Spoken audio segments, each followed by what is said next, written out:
사무엘하 21장의 말씀을 중심으로 홍익인간이 되는 법이라는 제목으로 하나님의 말씀을 전하고자 합니다. 주제를 굳이 말씀을 드린다면 회개라는 주제가 될 수 있을 것 같아요. 회개라는 주제를 몇 가지를 살피기를 원합니다. 첫 번째로 말씀드리기 원하는 것은 사람과의 문제는 묻고 사는 게 가능하지만 하나님과의 문제는 결코 묻고 살아갈 수가 없다라고 하는 것을 볼 수 있습니다. 지금은요 다윗 시대잖아요. 본문에 보면. 그런데 어느 날 갑자기 기근이 들었대요. 이게 그런데 기근이 3년이나 지속이 되었습니다. 어쩌면 다윗은 기도했다고 했는데 이 기도의 내용은 어쩌면 하나님 내가 또 무슨 잘못을 했나요? 라고 하는 기도가 됐을 수도 있겠죠. 다윗은 어쩌면 자신이 밧세바를 범한 일 때문에 이런 일들이 일어났다고 생각했는지도 모르겠습니다. 그러나 압살롬의 난에 이어서 세바의 난까지는 사실 다윗의 죄악 때문이라고 해도 이번 3년 기근의 문제는 그게 원인이 아니었다라고 하는 것이죠. 그래서 하나님 앞에 기도했을 때에 하나님께서 응답하시기를 1절에 뭐라 그러냐, 1절 다 같이 읽어보겠습니다. 시작. 다윗의 시대에 해를 거듭하여 3년 기근이 있으므로 다윗이 여호와 앞에 간구하매 여호와께서 이르시되 이는 사울과 피를 흘린 그의 집으로 말미암음이니 그가 기브온 사람을 죽였음이니라 하시니라. 아멘. 여호와께서 이르시되 이는 사울과 피를 흘린 그의 집으로 말미암음이니 그가 기브온 사람을 죽였다. 알고 봤더니 누구 때문이더라고요? 사울 때문이다라고 하는 것이죠. 여러분 좀 흥미롭지 않습니까? 사울 때에 있었던 일인데 이거 벌써 몇 년 전, 길게 보면 몇십 년 전인데 그때 일인데 하나님은 여전히 그 일들을 기억하고 계시더라라고 하는 거예요. 그때 그 문제를 사울의 시대에 해결해 놓지 않았더니 언젠가 다시 하나님께서 이 문제를 꺼내어서 야 이거 반드시 해결해야 돼 라고 우리들에게 제시하고 있다라고 하는 것입니다. 따라서 말씀드린 대로 사람과의 문제는 어떻게 그냥 덮어놓고 살아도 그게 큰 문제가 되지 않죠. 오히려 그게 더 편할 때가 있죠. 그런데 하나님과의 어떤 문제는 이게 결코 그냥 덮어놓고 또는 없던 일로 치부하면서 할 수 있는 성격이 아니라는 거예요. 반드시 이 부분에 대한 해결이 있어야 된다라고 하는 것을 알 수 있다라고 하는 것입니다. 여러분 오늘의 문제는 한 국가에 대한 문제죠. 한 민족 차원의 이야기인데 이 민족을 그저 개인에게 적용을 할 수 있다라고 하는 거예요. 그러면 사울의 문제는 다른 사람의 문제가 아니고 내 과거의 문제라고 볼 수 있고요. 내 삶의 한 부분의 문제라고도 볼 수 있다라고 하는 것입니다. 하나님은 그것을 반드시 해결하고 넘어가라고 말씀하고 있다라고 하는 거예요. 여러분 하나님과의 관계에서 뭔가가 막고 있는 게 있다면 그거 반드시 제거해야 될 줄로 믿습니다. 아무래도 대부분이 어떤 문제가 많을까요? 죄의 문제가 많이 있겠죠. 특별히 회개하지 않은 죄의 문제가 여전히 남아서 계속해서 하나님과의 관계에 있어서 장애를 일으킬 수 있다라고 하는 거예요. 이렇게 보면은 갑자기 일들이 막 막힐 때가 있잖아요. 기도를 해도 뭔가 시원하게 답이 안 오고 사역을 해도 이게 뭔가가 이게 좀 막혀 있는 것 같아요. 이게 뻥뻥 뚫려야 이게 힘있게 전진해야 되는데 뭔가 힘과 능력이 좀 부족해 보이고 뭔가 막혀 있는 것 같은 느낌이 들 때가 있습니다. 그럴 때 이게 좀 잘 점검해 보면 종종 항상 그렇진 않지만 하나님 앞에서 해결해야 할 또는 제거해야 할 어떤 문제의 것들 이전에 해결했어야 할 하나님과의 관계에서 걸림이 되는 것이 존재하고 있음을 종종 발견하게 되더라라고 하는 거예요. 여러분 여호수아서를 보면 아간이 좀 그러했다라고 생각이 들죠. 여리고성을 정복하고 나서 아주 기세가 등등했어요. 그래서 기세등등했던 이스라엘이 이제 별거 아닌 것처럼 보이는 아이성을 막 공격해 들어갔습니다. 그런데 그 전투에서 이겼습니까? 졌습니까? 졌어요. 알고 봤더니 어떤 문제가 있었죠? 아간이라는 사람이 하나님 앞에서 범한 죄의 문제가 있었다라고 하는 게 그게 그 작은 것 하나가 가로막고 있어서 하나님과의 관계 또 여러 가지 문제와 장애를 다 일으키는 원인이 되고 있다라고 하는 거예요. 시날산의 외투 은 200세겔 금덩이 50세겔 감추고 있었더라라고 하는 것이죠. 그때 하나님께서 이 문제를 드러내시고 야 이것부터 해결을 하지 않으면 안 돼 라고 그 문제를 제시하시면서 해결하라고 요구하시더라고요. 그때 그 문제를 해결했더니 나머지 문제가 다 풀려버리더라라고 하는 것이죠. 여러분, 개인적인 삶의 문제도 그렇다라고 하는 것입니다. 종종 우리는요, 하나님 앞에서 묻어버리고 그냥 넘어가려고 할 때가 종종 있다라고 합니다. 누구를 미워하고 있다든지, 또는 누구를 질투하고 있다든지, 또는 분노를 냈다든지, 또는 분명히 하나님께서 기뻐하시지 않는 일이나 어떤 것을 계속 진행하고 있다든지 간직하고 있는데, 그러면서도 막연하게 하나님이 이해해 주시겠지, 하나님도 모른 척 해주시겠지, 아니면 내 자신이 애써 그것에 대해 무감각해져 버리려고 애쓰고 있다는 거예요. 그래서 그런 마음으로 은근슬쩍 넘어가려고 하는 모습들이 있다라고 하는 것입니다. 자, 그런데 하나님께서는 그것 절대로 그냥 넘어가지 않더라라고 하는 것이죠. 반드시 그거 해결하고 넘어가기를 바라고 있다라고 하는 것입니다. 여러분, 우리가 은혜의 하나님이라고 말을 하죠. 그런데 그렇게 말할 때에는 그냥 아무런 대가 없이 다 덮어주겠다 이런 말이 아니라라고 하는 것입니다. 오히려 여러분, 주님께서 우리에게 우리 어떤 죄에 대한 그 모든 것들을 덮어주시고 용서해 주시기 위하여서 예수님께서 엄청난 대가를 지불하셨다라고 하는 거예요. 대가가 없지 않다라고 하는 거예요. 엄청나게 큰 대가를 지불하셨다라고 하는 거예요. 그래서 그 대가로 덮어진다는 말이지, 아무런 대가 없이, 해결함 없이, 문제 제기 없이 그냥 다 넘어가 주시겠다라고 말씀하신 게 아니다라고 하는 것입니다. 여러분, 아담이 최초의 범죄했을 때 아담을 하나님께서 부르시잖아요. 아담아 네가 어디 있느냐? 그때 아담이 대답하지요. 제가 벗었으므로 두려워하여 숨었습니다. 이때 하나님도 생각해요. 이때 하나님도 여전히 은혜의 하나님이라는 거예요. 하나님은 속성이 변하지 않잖아요. 여전히 은혜의 하나님이십니다. 그런데 하나님께서는 이때에 아담의 죄의 문제를 모른 척하지 않았다는 거예요. 우리는 그렇게 생각해요. 은혜의 하나님이라면 모른 척 해주길 바라잖아요. 그냥 넘어가 주시길 바라요. 근데 안 넘어갔다고요. 그냥 덮어두고 계시지 않았다는 거예요. 그럼 어떻게 하셨습니까? 물으셨어요. 누가 너의 벗었음을 너에게 알렸느냐? 내가 너에게 먹지 말라 명한 그 나무 열매를 네가 먹었느냐? 물으시고 드러내시고 이것에 대한 분명한 해결을 원하셨다는 겁니다. 따라서 우리는 반드시 하나님 앞에 묻어버리고 혹 넘어가고자 했던 모든 일들을 해결하고 넘어가야 된다는 거예요. 이게 회개죠. 과거에 했던 일들 생각나게 하시면 묻어버리고 아유 그냥 그런 대로 살아가야, 이게 아니라 해결을 봐야 된다는 거예요. 여러분, 레위기에 보면 5대 제사가 나오잖아요. 마지막 제사가 속건 제사입니다. 속건 제사.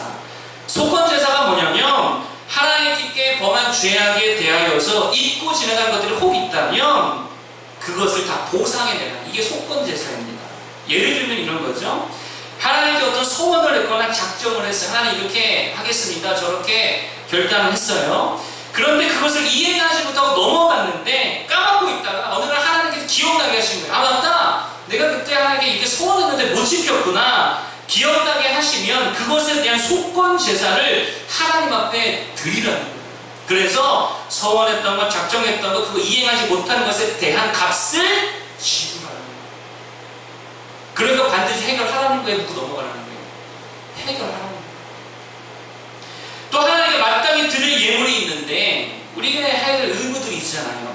그것을 부지 중에 드리지 못했다가 깨닫게 되었어요. 그러면 그 깨닫게 됐을 때에 내가 마땅히 드려야 할 예물의 그 가치에 5분의 1을 더해서 속건 제물로 드리라라고. 이게 속건 제사입니다. 그러니까 속건제를 통해서 주시는 교훈이 뭐냐? 하나님 앞에서 그냥 넘어가는 것이 없다는 거예요. 반드시 해결해라는 거예요. 이렇게 기도를 하다 보면 하나님께서 막 생각나게 하시는 죄 혹은 이행하지 못했던 서원들, 작정들, 결단들 이런 거 생각나게 하실 때가 있다라고 하는 것이죠. 그러면 그거 반드시 해결하는 거예요. 잘못을 했으면 철저하게 반성, 회개하고 갚아야 할 것이 있으면 반드시 갚고, 누구의 돈을 안 갚았던 적이 있다거나 화해해야 될 것이 있다. 그럼 반드시 화해를 하고, 용서를 구해야 할 일이 있거나 용서해야 될 일이 있다 생각나게 하시면 그거 이행하고, 버려야 할 것들이 있으면 버리고 그렇게 하나님 앞에 깨끗함과 온전함을 추구해야 된다는 거예요. 저희가 이제 이전 문제가 있어가지고 여러 가지 일들을 검토하는 중에 우리가 해결해야 될 문제들, 또 건물에 매여있는 이런 문제를 주님께서 해결하기를 원하시는구나, 이런 것들을 되게 많이 느끼게 되더라라고 하는 것이죠. 하나님 그거 다 깨끗하게 정리하기를 원하신다는 거예요. 여러분, 아픔과 상처는 묻고 살 수 있어요. 그러나 하나님 앞에서 범한 죄악과 잘못은 결국 묻고 갈 수 없음을 기억하시기 바랍니다. 반드시 회개하고 고치고 버려야 된다는 거예요. 그래야 하나님과의 관계가 시원하게 뚫어지게 될 줄 믿습니다. 두 번째로 살필 것은, 만약 우리가 하나님 앞에 해결해야 할 문제를 해결하지 않으면 그 상태로 방치해 두면 어떻게 되느냐? 반드시 민폐가 된다는 거예요. 사울은요, 자기가 해결할 일을 해결하지 않은 채 죽어버렸잖아요. 그러자 이 일에 대한 피해를 고스란히 다음 시대에, 다윗 시대의 그 백성들이 고스란히 받고 있다는 거예요. 사울 때문에 3년 기근이 일어났잖아요. 되게 민폐다라는 거예요. 여러분, 죄악이라는 게 되게 그렇습니다. 그게 해결되지 않은 채 방치해 두면은요, 반드시 그게 민폐를 끼치게 되어 있다라고 하는 거예요. 아담의 죄도 마찬가지였잖아요. 엄청난 민폐를 끼쳤죠. 아담의 죄도 마찬가지죠. 온 인류에게 민폐를 끼치게 되었습니다. 가정으로 치면 아버지의 죄가 온 가족에게 민폐가 되게 해요. 회사로 치면 한 직원의 죄악으로 말미암아 온 회사에 민폐가 되기도 하지요. 나라로 치면 한 나라의 중요 보직에 있는 한 사람의 죄악으로 말미암아 온 나라에 큰 폐를 끼치게 될 때도 있다라고 하는 거예요. 이처럼 죄악은 굉장히 치명적이다라고 하는 것입니다. 여러분, 다윗도 마찬가지였죠. 밧세바 사건 기억하시죠? 밧세바 사건 때문에 어떤 일이 일어났죠? 우리아가 일단 죽었어요. 그리고 밧세바에서 낳은 자녀도 죽어버렸어요. 압살롬도 죽어버렸어요. 암논도 죽어버렸어요. 다말은 강간당했고, 자기도 예루살렘에서 쫓겨나고, 자신의 후궁들은 압살롬에게 희롱을 당했습니다. 엄청난 민폐를 다윗 한 사람의 죄악을 말미암아 끼치게 되었다는 거예요. 여러분, 교회 공동체도 마찬가지입니다. 속성에는 한두 성도가 있으면 전체 민폐를 끼칠 때 있어요, 없어요? 있죠. 이런 경우 다 있을 겁니다. 중요한 순서를 맡은 자가 펑크를 내서 민폐가 되기도 하고요. 자기 감정 컨트롤을 못해가지고 여러 사람 힘들게 하는 사람도 있을 수 있고, 또 불필요한 언사로 인하여서 공동체가 되게 어렵게 만드는 경우들이 있다라는 거예요. 여러분, 그러나 우리들은 민폐자가 아니라 민폐의 반대가 뭐죠? 찾아봤는데 잘 모르겠더라고요. 그래서 제가 그냥 써봤어요. 민익자, 홍익자. 홍익자가 좀 안 되고, 널리 사람 이렇게 하는 자가 되어야 된다는 민폐자가 아니고 홍익자, 홍익입니다.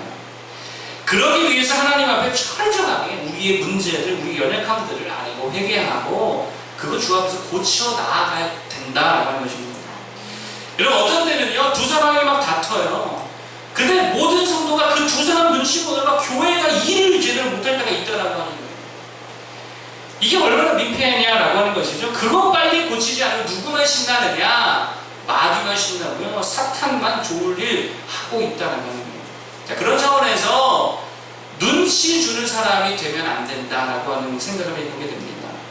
여러분, 눈치를 내가 주고 있다. 사람들이 나를 막 의식해서 내 눈치만 보고 있다. 이건 되게 민폐라는 거예요. 목사도 눈치 주는 목사는 좋은 목사일까 나쁜 목사일까요? 별로 제 생각엔 좋은 목사 아닌 것 같아요. 하나님의 눈치를 봐야죠. 목사 눈치를 봅니다. 자꾸 사람 눈치 보면 일이 안 되잖아요. 주방에서도 예배 중에도 사역할 때도 눈치 보게 하지 말고 서로 신경 쓰게 하지 말아야 된다는 거죠. 그런 문제가 나에게 있다. 빨리 고치고 해결함을 받아야 될 줄 믿습니다.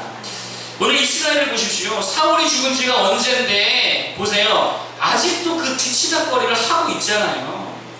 요즘 속된 말로 아무개가 싼 똥을 다른 사람이 치운다고 꼭 지금 그짝이다라고 하는 거예요. 엄청난 민폐라는 것입니다.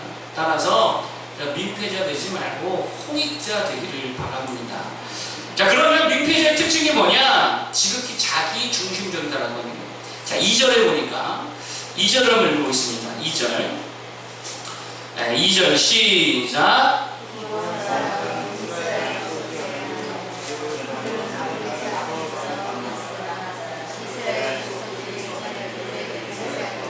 사울이 이스라엘과 유다 족속을 위하여 열심히 있으므로 그들을 죽이고자 하였더라. 이에 왕이 기브온 사람을 불러 그들에게 물으니라. 아멘. 사울이 이스라엘과 유다 족속을 위하여 열심히 있으므로 그들을 죽이고자 하였더라 라고 말하고 있죠.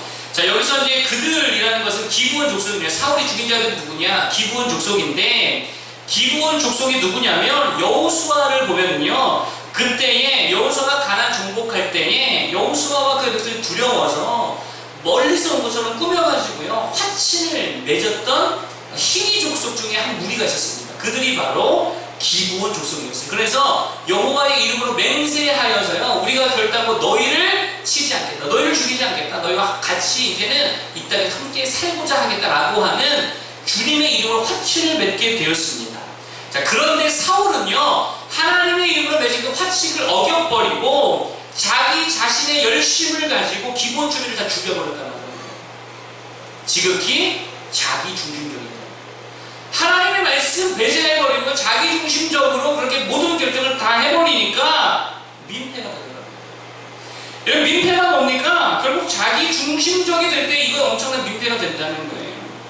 자기 중심적이라는 말은 또 뭐죠? 쉽게 말하면 제멋대로 하는 거잖아요. 이게 진짜 민폐고 꼴불견 될 수 있다는 거예요. 오고 싶으면 오고, 오기 싫으면 안 하고, 하고 싶으면 하고, 하기 싫으면 안 하고. 그러니 일을 맡길 수가 없지요. 그러니 무슨 일을 해도 민폐가 될 수밖에 없더라는 거예요. 자, 그러면 우리가 민폐자가 되지 않으려면 어디에 중심을 둬야 할까요? 우리 주보에 크게 세 가지 중심이 써 있습니다. 뭐가 써 있죠? 뭐가 써 있죠? 주보에 말씀 중심, 하나님 중심, 교회 중심. 자기 중심이 아니라요. 신자들은 뭐 중심이요? 말씀 중심, 하나님 중심, 교회 중심. 여러분, 이것만 잘 붙들어도요, 민폐지 안 된다는 거예요. 홍익자 될 수 있다는 거예요. 그리고 이게 지극히 성경적인 모습이다라는 것입니다. 여러분 보세요. 목회자 중심 아니라는 거예요. 초신자 중심도 아니라는 거예요. 당회, 우리는 당회가 없지만 당회 중심도 아닙니다. 여러분, 오늘날 당회가 교회 다 망치고 있다는 거 아십니까? 말씀 중심, 하나님 중심, 교회 중심이 되어야 될 줄로 믿습니다. 아, 네. 여러분, 님비 현상이라는 말이 있습니다. 님비가 뭡니까? 집단 이기주의를 말하죠. 즉, 자기가 속한 집단만을 위하는 게 님비 현상이다라고 하는 거예요. 여러분, 우리는 님비자들이 되어서는 안 된다라고 하는 거예요. 주일학교에 속했다고 주일학교만을 위하고, 청년에 속했다고 청년회만 위하고, 예술교에 속했다고 예술교회만 위하고, 찬양팀에 속했다고 찬양팀 중심으로 다 하려고 하는 거, 이거 아니다. 결국 우리가 하나님 앞에서 해결해야 될 부분이 있다면 바로 이것이라는 거예요. 자기 중심적인 태도, 집단 이기주의적 태도. 특히 자기 감정 중심일 때에 굉장히 민폐가 될 수 있음을 깨닫고 그리고 반드시 고쳐나가야 될 줄 믿습니다. 여러분, 사람의 감정이라는 게 어떻죠? 시시각각 달라지는 감정이잖아요. 지난주에 인격에 대해서 말했는데, 인격이기 때문에 인간의 감정은 늘 다르게 반응할 수밖에 없습니다. 그래서 자기 감정 중심적인 사람들에게 되게 공동체에게 민폐를 끼칠 수 있다고 하는 것이죠. 같은 말을 했는데 어떨 때는 웃어요. 또 어떨 때는 막 짜증을 내요. 같은 상황인데 어떨 때는 평안한데 어떨 때는 되게 우울해요. 이게 사람의 감정이라는 거죠. 그러니 감정이 앞서고 감성 중심의 태도는 특히 중심 없는 모습으로 민폐가 될 수 있다.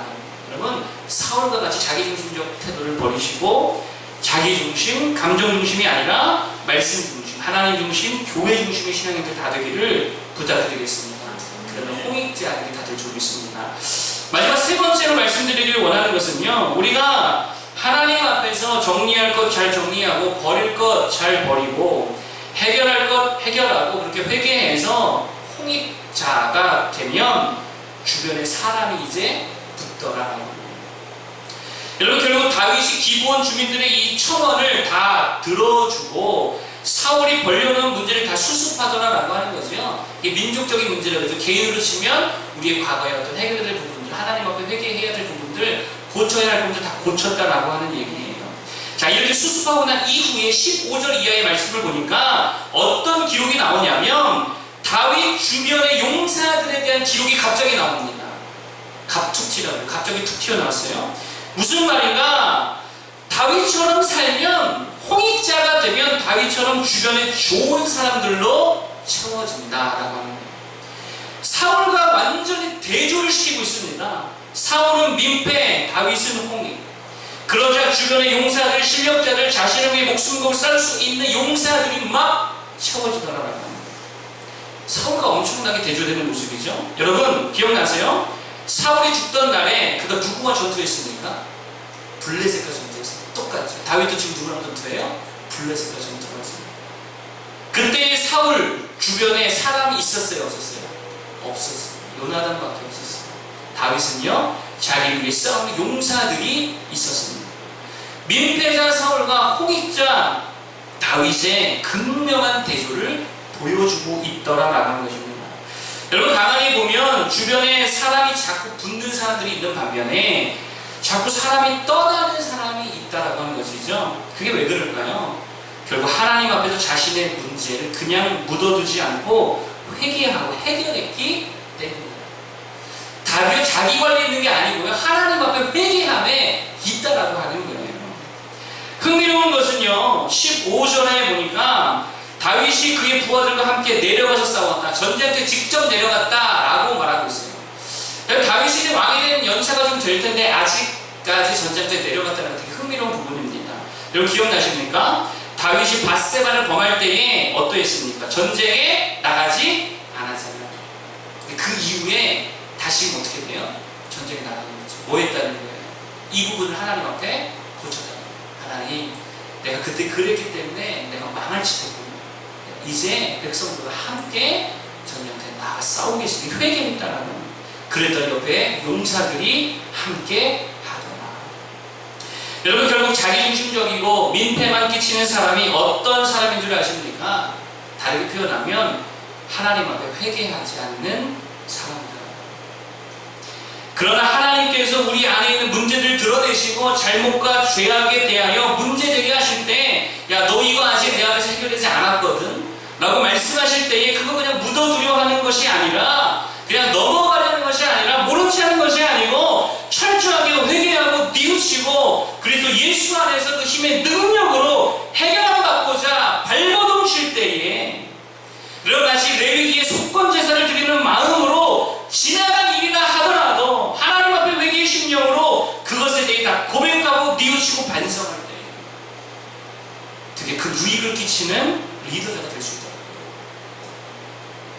여러분 신약 성경에 보면은 엄청난 민폐자 한 사람이 나옵니다. 이름은 오네시모. 알고 계십니까? 빌레몬서에 나오는 주인공입니다.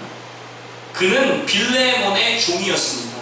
그러나 그는 빌레몬의 돈을 훔쳐가지고 도망쳐 나왔어요. 종인데. 그래서 빌레몬과 그의 집에 또 그의 교회에 엄청난 민폐를 끼쳤습니다.